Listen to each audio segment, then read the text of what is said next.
አታፈቅሪው። ብታፈቅሪው ኖሮማ እናቱን አታሰቃይ ነበር። ብታፈቅሪው ኖሮማ እናቴ ሞታለች ብሎ ሲያለቅስ ዝም አትይም ነበር። በቃሽ። አይበቃኝም። እናንተ የተጨማለቀ ኑሮ የምትኖሩ የሰውን ህይወት የምትማግዱ ክፉዎች ናችሁ። የሰውን ህይወት ጨለማ የምታደርጉ አረመኔዎች። አልተውሽም፣ ምክንያቱም ዛሬ ደስ ብሎኛል። አንቺን አሸንፌሻለሁ። ውጪልኝ። አይ ሚስት ምን አድርጊ ነው የምትለኝ? በመኝታ ሰዓቴ እንኳን ማረፍ አልችልም እንዴ? ቤቲ ምንድን ነው? ኧረ ምንም አልተፈጠረም። ሰውን በጣም ወዳለሁ። ልቤ በጣም ይራራል። ናቲ ከዚህ በኋላ ያንቺ የሚሆን ይመስልሻል? አሁን ለሰውዬሽ ጉድሽን ሳልዘረግፈው ቀጥ ብለሽ ካጠገቤ ጥፊ። ሄሎ፣ የት ነው ያለሽው? ቶሎ በይ፣ 5 ደቂቃ ነው ያለኝ። ቶሎ ነይ። ገዙ በመጨረሻም ልጁ እንዲሆንለት የሚፈልገውን ልጁን ዋናው አላማው ልጁን አሳብዶ ጨርቁን አስጥሎ መሄድ ነውና አላማው። ታዲያ አሁንም ያሰበው ነገር ተሳክቶለታል። አንዴ እናት ሞታለች፣ አንዴ አልሞተችም፣ አንዴ እዛ ክፍል ናት፣ አንዴ ደግሞ መቃብር አለ የለም እያሉ እያወዛገቡ ልጁንም በሽተኛ ማድረግ አንዱ አላማቸው ነው። ታዲያ ከዚህ መካከል ደግሞ ትሁቴን በዚህ መካከል ውስጥ ያስገቧት። ትሁቴን በልመና እባክህን ጋሼ ይህንን ነገር እንዳደርግ አታድርገኝ፣ አንዴ የተናገርኩትን ነገር ቢያንስ ደግሞ ዝም ብል ይሻለኛል የሚለውን አማራጭ የመረጠች ቢሆንም ትሁቴ፣ ነገር ግን ገዙ ደግሞ በፍጹም ይህንን ነገር ሊያምን የሚችለው ከአንቺ ብቻ ነው። ይሄ ለዚህ ነገር በጣም ማርፈደሻል፣ በጣም ዘግይተሻል። ይህንን ነገር ማድረግ የነበረብሽ መጀመሪያ ነበረ እዛ ክፍል አለች እናትህ ከማለትሽ በፊት። ስለዚህ አሁን ወይ ልጅሽን ትመርጫለሽ ወይ እሱን ትመርጫለሽ ብሎ በአዘዛም መሰረት እንግዲህ ትሁቴ ግዴታዋን እንድትወጣ ሆናለች። ይህንን ነገር ከማድረጓ በፊት ግን አለምዬ ክፍል በመግባት ከአለምዬ ጋር ተነጋግራ ነበረ። አለምዬ ጋር በመሄድ የገጠማትን አስቸጋሪ ነገርና ይህንን ነገር ልታደርግ እንደምትገደድ ምናልባትም ደግሞ ይህንን ነገር የማታደርግ ከሆነ ገዙ የእውነትም ቢገላትስ የሚለውን ፍራቻ ስላላት ትሁቴ ታዲያ ይህንን ነገር እንደምታደርግም ለአለሜ ነግራታለች። አለምም ይሄ ነገር ከመፈጠሩ በፊት ወደ እሷ ክፍል በመሄድ ገዛኸኝ ለአለሜ 2 አማራጭ እንደሰጣትና አንድ ከምገልሽ አንድ ደግሞ ይሄንን አካባቢ ርቀሽ እንድትሄጂ ከዚህ ቤት ብቻ ለቀሽ ውጪልኝ የሚል አማራጭ እንደሰጣትም ለትሁቴ ነግራታለች። ታዲያ ትሁቴም ደግሞ ይሄንን ነገር ታዲያ በጣም መልካም ነገር እኮ ነው እንኳንም ውጫለሽ፣ ታዲያ ይሄ እኮ እንደ እድለኝነት ነው ያለች ሲሆን አለሜ እኔ እኮ ምንም የማውቀው ነገር የለኝም፣ ምንም የለኝም፣ ገንዘብ የለኝም፣ ወዴት ሄዳለሁ? ምንም ነገር አይሰጠኝም፣ ወዴት ትገባለሁ? የትስ ላድር የሚል ፍራቻ ስላላት አለሜ ይህንን ነገር በወቅቱ አልተቀበለችም ነበረ።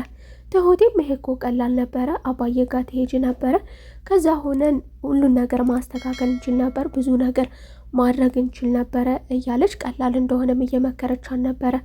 ታዲያ በዚህ መካከል ሆነው ገዙ ለቤቴ ለናቴ የእናቱን መቃብር እንዳሳየውና ይህንን ነገር እንዳላመነ ብትጠይቀውም እንዴት ያምንልሃል እንዴት አመነ ያለች ቢሆንም ነገር ግን አሳምኘዋለሁ፣ እንዴትም ብዬ አድርጌዋለሁ፣ የቀረው ደግሞ የትሁቴ ስራ ነው በማለት ትሁቴ ወደደችም ጠላችም ይህንን ነገር ሊያመን የሚችለው ትሁቴ ስትናገር ብቻ ስለሆነ እሷን እንድትናገር የቀረውን ነገር እንድጨርስ እናደርጋታለን ብለው ነበረ። በሌላ በኩል ገዙ ባለቤቱ ለምን የትሁቴ ልጅ መኖር እንዳስደሰታትና ለኪሳራውም ዋነኛዋ ምክንያት ለችግሩም ወደዚህ አይነት ችግርና ወደ መጥፎ ነገር ለመግባት ዋናዋ ምክንያት ቤቲ መሆኗን እየተናገረ ቀን እንደያዘላትና አሁን ምናልባት በዚህ ጊዜ ያን ያህል አብራርቶ ያን ያህል ለዚህ ጉዳይ ለመከራከር በቂ ጉዳይ ላይኖራቸው ይችላል። ምክንያቱም የአለምዬ ጉዳይ ከዚህ ክፍል መገኘቷ ለነሱ አደጋ ስለሆነ ልጁ ካወቀ ምን ሊፈጠር እንደሚችል ስለሚያውቅ የእሷን ጉዳይ በሌላ ጊዜ እንመለስበታለን በማለት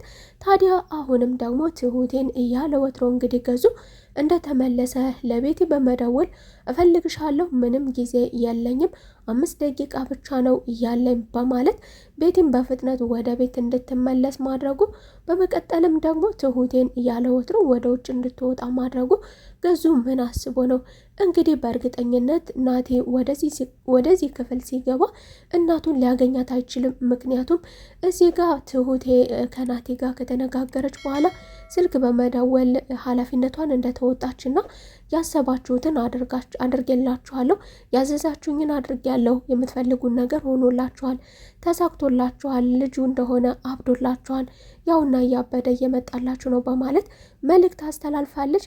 እንግዲህ ገዙ ደግሞ ትሁቴን ያለ ወትሮ ከዚህ በር ለምን ትወጣለች እያለ ሲከራከር የነበረ ሰውዬ ዛሬ ታዲያ ከመሬት ተነስቶ ትሁቴን ውጪ፣ አሁን ማረፍ ትችያለሽ፣ የጠዋት ፀሐይ ማግኘት ትችያለሽ ማለቱ ያለ ወትሮ እንደዚህ ማለቱ አለምዬን ምን ሊያደርጋት አስቦ ነው? እስኪ ሀሳብ አስተያየታችሁን እናንተም ኮሜንት ላይ አሳውቁኝ፣ ግምታችሁን አሳውቁኝ። ቪዲዮ እንዲሁም ላይክ ማድረግ አትርሱ። ለቻናሉም አዲስ ከሆናችሁ የደወል ምልክቷን በመጫን ቤተሰብ ይሆኑ። እንግዲህ ናቲ እናቱን ከዛ ክፍል ውስጥ ያገኛታል የሚል እምነት የለንም። ምክንያቱም ይህ ነገር ሁሉ ከተቀነባበረ በኋላ ገዙ ቤቲን ለምን በፍጥነት እንደሚፈልጋት አሁኑኑ ደቂቃ ብቻ ነው ያለኝ የለኝም ወቅት ማለቱ ለዓለም እንግዲህ ሌላ የተለየ ነገር እንዳዘጋጀ ምንም ጥርጥር የለውም። የትሁቴን መልእክት ማስተላለፍ ኃላፊነቷን እንደተወጣች ማድረጓ እንዲሁም ደግሞ ቤቲ ተዘጋጅታ እዛ ቦታ መጠበቋ እንግዲህ ተበሳጭቶ ወደዛ ሲመጣ ቤቲን በማነቅ እንደዛ እንደሚያደርግና ቀጥታ እርምጃው የሚሆነው ትሁቴ እዛ ክፍል በማለት በምልክት ክፍሉን ስለነገረችው ስለዚህ ናቲ ቀጥታ ወደ ቤት እንደገባ ያን ክፍል ይከፍታል የሚል ግምት ስለነበራቸው ይህንን እንደሚያደርግ እርግጠኛም ስለሆኑ ነበረ። ታዲያ ቤቲም በዛ መልኩ ሆና ተዘጋጅታ እየጠበቀችው የነበረችው። ሌላ በኩል ናቲ ይህንን ቁልፍ ሲጠይቃት ቤቲ ስለዚህ ነገር እንደማያገባትና የዚህ አይነት ድርጊት የሚፈጽም ከሆነ ከዚህ በኋላ የዚህ አይነት ነገሮችን እርምጃ የሚወስድ ከሆነ ከአባቱ ጋር እንዲጨርስ አባቱ ጋር እንዲነጋገር ማለቷ ቤቲ እንግዲህ በሌላ በኩል ደግሞ አንድ ነገር በር ከፍታለታለች። ናቲ ምናልባት ዛሬ ላይ እናቱን ባያገኛትም የዚህ አይነት ነገሮችን ቤቲን ዋጋ ሊያስከፍላት የሚችል ነገርን በመሆኑ እንዲሁም ደግሞ ኃላፊነትም ስለሌለባት የዚህ ነገር አባቱን ተጠያቂ እንዲያደርግና ከዚህ ነገር ነፃ እንደሆነችም ራሷንም እያጋለጠችና ራሷንም እያገለለች ነበረ ከገዙ።